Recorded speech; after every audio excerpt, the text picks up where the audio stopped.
এবার আগুন লাগতে চলেছে মোহনবাগানের সুখের সংসারে। আবারও মাঠে ফিরছেন সবুজ মেরুনের বাঘের বাচ্চা। আইএসএল জয় ক্লাবে যোগ দিচ্ছেন এই বিখ্যাত ফুটবলার। জানেন এই দুর্ধর্ষ প্লেয়ারের নাম কি? এতদিন পরে কোন দলে যোগ দিতে চলেছেন তিনি? আগামী মরশুমে দল গঠনের আগে মোহনবাগান সুপার জায়ান্ট ধীরে চলো নীতি গ্রহণ করেছে। এমনকি তারা ডুরান্ট কাপে খেলতে নামবে কি সে ব্যাপারেও তৈরি হয়েছে বিস্তর আশা। তবে দল গঠনের কাজ শুরু হওয়ার আগেই বাগানের ম্যাজিশিয়ান গ্রেগ স্টুয়ার্ট জানিয়েছিলেন তিনি আর ভারতে খেলতে চান না। সে কারণে মোহনবাগান ইতিমধ্যেই তাকে রিলিজ করে দিয়েছে। কিন্তু গ্রেগের পরবর্তী গন্তব্য কোথায় হতে চলেছে, কোন দলের হয়ে খেলতে নামবেন তিনি, আসুন সে ব্যাপারে বিস্তারিত জেনে নেওয়া যাক। আইএসএল টুর্নামেন্টের অন্যতম সফল ফুটবলার গ্রেগ স্টুয়ার্ট তার খেলা নিয়ে আজ আর নতুন করে কিছু বলার নেই। ইতিমধ্যে তিনি 3 আইএসএল শিল্ড ও জোড়া ট্রফি জয় করেছেন। ভারতীয় ফুটবল সার্কিটে গ্রেগ যে অন্যতম সফল খেলোয়াড় তা বলা যেতেই পারে।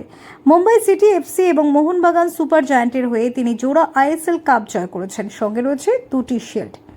এর পাশাপাশি জামশেদপুর এফসির হয়েও কিন্তু তিনি একবার লিগ শিল্ড জয় করেছিলেন। স্টুয়ার্ট যে দলের হয়েই খেলুক না কেন সেই দলকে জেতানোর জন্য তিনি জান প্রাণ লাগিয়ে দেন। ইতিপূর্বে মোহনবাগান সুপার জায়ান্টের সঙ্গে গ্রেগ স্টুয়ার্ট 1 বছরের চুক্তিতে ছিল, সেই চুক্তি ইতিমধ্যেই শেষ হয়ে গিয়েছে। এবার এই ফুটবলারকে নিয়ে একটি চাঞ্চল্যকর আপডেট সামনে এসেছে।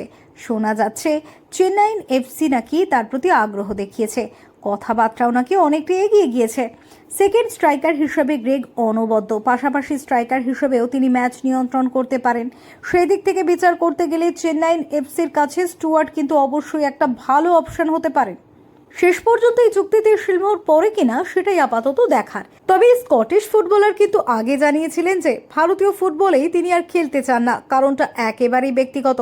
আসলে পরিবারকে আরো বেশি করে সময় দিতে চেয়েছিলেন গ্রেগ স্টুয়ার্ট। কিন্তু আচমকা কেন তার মনে চেন্নাই প্রীতি জেগে উঠল, এর পিছনে বেশ কয়েকটি যুক্তির কথা শুনতে পাওয়া যাচ্ছে।